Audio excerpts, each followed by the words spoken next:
بسم اللہ الرحمن الرحیم۔ آج ہم حضور صلی اللہ علیہ وسلم کے معجزات کے بارے میں بات چیت شروع کریں گے۔ معجزہ وہ چیز ہے جو اللہ تعالیٰ اپنے انبیاء کو عطا فرماتا ہے، جن کے ذریعے سے لوگوں کے اوپر انبیاء کی سچائی واضح ہو سکے۔ وہ یا تو ایسے کام ہوتے ہیں جو انسان کی حیثیت سے کوئی کر ہی نہ سکے، یا کچھ ایسی چیزیں ہوتی ہیں جن کا جواب انسان نہ لے کے آ سکیں، جن جیسا کوئی اور چیز انسان نہ کر سکیں۔ اور حضور صلی اللہ علیہ وسلم کے معجزوں میں سب سے پہلے ذکر آتا ہے وہ قرآن پاک ہے، جو رہتی دنیا تک حضور صلی اللہ علیہ وسلم کا ایک زندہ معجزہ ہے۔ آپ صلی اللہ علیہ وسلم کے اوپر نازل ہونے والا یہ کلام اس لحاظ سے معجزہ ہے کہ عرب اپنی زبان پر بہت فخر کرتے تھے، بہت ناز کرتے تھے، وہ بڑے پراؤڈ تھے اس بات پر کہ ان کی لینگویج بہت اعلیٰ لینگویج ہے، اور عربوں کو اپنی زبان میں عربی میں بہت اچھا لکھنا بھی آتا تھا اور شعر و شاعری بھی کرنی آتی تھی۔ لیکن جب قرآن پاک ان کے سامنے آیا تو ایک مشہور واقعہ ہے کہ ولید بن مغیرہ نے حضور صلی اللہ علیہ وسلم کی زبان مبارکہ سے قرآن پاک کی چند آیتیں سنی تو اس کا دل پگھل کر رہ گیا اور وہ بہت متاثر ہوا۔ لیکن جیسے ہی ابو جہل کو اس بات کا علم ہوا تو وہ اس کے پاس قرآن پاک کا انکار کرتا ہوا پہنچ گیا اور اس کو کہا کہ نہیں یہ تو ایک شعر ہے۔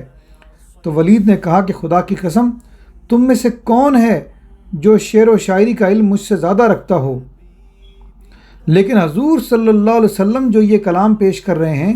یہ شعر و شاعری نہیں ہے۔ تو پھر اسی ولید بن مغیرہ نے باقی کفار کے ساتھ، قریش کے ساتھ جمع ہو کر یہ بات طے کی کہ حج کا موسم آنے والا ہے، حجاج کے قافلے آئیں گے، تو ہمیں چاہیے کہ ہم حضور صلی اللہ علیہ وسلم کے خلاف بات چیت کرنے کے لیے کوئی ایک رائے، کوئی ایک پوائنٹ جو ہے اس پر متفق ہو جائیں، تاکہ ہم لوگوں کو یہی کہہ کر گمراہ کر سکیں۔ تو ان میں سے کچھ نے کہا کہ ہمیں کہنا چاہیے کہ نعوذ باللہ حضور صلی اللہ علیہ وسلم کاہن ہیں، یعنی ایک طرح سے میجیشن ہیں۔ تو ولید نے کہا کہ واللہ وہ کاہن تو نہیں ہیں، کیونکہ میں نے ان کو کاہنوں کی طرح گنگناتا یا ان کی طرح باتیں کرتا کبھی نہیں سنا۔ تو کفار نے کہا کہ پھر ہم انہیں پاگل بتائیں گے، نعوذ باللہ۔ تو ولید نے کہا کہ وہ تو پاگل بھی نہیں ہیں، کیونکہ نہ وہ پاگلوں کی طرح غلط اور بیہودہ باتیں کرتے ہیں۔ تو پھر لوگوں نے کہا کہ ہم ان کو شاعر بتائیں گے۔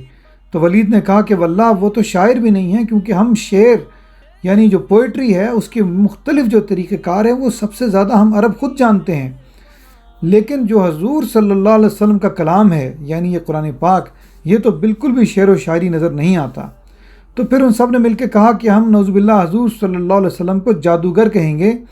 تو ولید نے کہا کہ میں ان کو جادوگروں کی طرح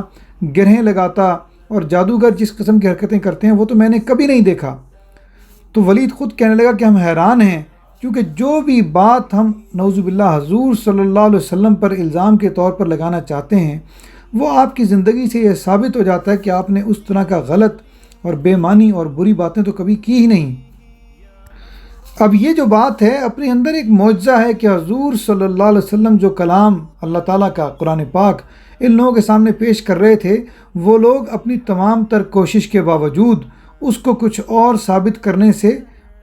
مشکل میں تھے، انہیں کچھ طریقہ نہیں پڑ رہا تھا۔ تو بالآخر انہوں نے کہا کہ ہم آپس میں مل کر یہ فیصلہ کیا کہ ہم یہ کہیں گے کہ نعوذ باللہ حضور صلی اللہ علیہ وسلم ایسے جادوگر ہیں کہ جو باپ اور بیٹے میں، میاں اور بیوی میں اور رشتہ داروں میں جدائی ڈال دیتے ہیں۔ اور جس پر ان سارے کفار نے آپس میں فیصلہ کر لیا اور حج کے لیے آنے والے قافلوں کے راستوں میں جا بیٹھے کہ وہاں سے آنے والے لوگوں کو حضور صلی اللہ علیہ وسلم کے بارے میں یہ جعلی پروپیگنڈا وہ کرتے رہیں۔ لیکن اللہ تعالیٰ نے اسی ولید بن مغیرہ جو ان کا اس معاملے میں سردار تھا اس کے بارے میں آیات نازل فرمائیں، جس میں اس کو یہ وعید دی اور یہ اللہ نے وعدہ کیا کہ اس کو جہنم میں پھینکے گا اور آگ میں ایک اونچے پہاڑ پر اس کو چڑھائے گا اور اس پر لعنت کر دی، اور اللہ تعالیٰ نے اس کو قرآن پاک میں اس بات پر مہر لگا دی کہ وہ جہنم میں جائے گا۔ اسی طرح عتبہ بن ربیعہ نے قرآن کریم سنا تو وہ اپنی قوم سے مخاطب ہو کر کہنے لگا کہ میں نے کوئی چیز ایسی نہیں چھوڑی جسے میں نے سیکھا اور پڑھا نہ ہو، لیکن خدا کی قسم یہ ایسا کلام ہے کہ جیسا نہ میں نے پہلے پڑھا اور نہ ہی سنا۔ یہ نہ تو شعر ہے، نہ ہی یہ جادوگری ہے، نہ ہی یہ کوئی کاہنوں کی بات ہے۔ سبحان اللہ! آپ دیکھیں کہ جو حضور صلی اللہ علیہ وسلم کے عظیم ترین دشمن تھے، وہ بھی مجبور تھے کہ وہ آپ صلی اللہ علیہ وسلم کے پیش کردہ کلام قرآن پاک کی فضیلت کو مانیں، اور وہ عاجز تھے، مجبور تھے کہ وہ اس کو کچھ اور ثابت ہی نہیں کر پاتے تھے۔ تو یہ ایک اللہ تعالیٰ کا ایک عظیم معجزہ ہے جو حضور صلی اللہ علیہ وسلم کو عنایت ہوا۔ جزا اللہ عنا سیدنا محمد ما هو آلہ صلی اللہ علیہ وسلم۔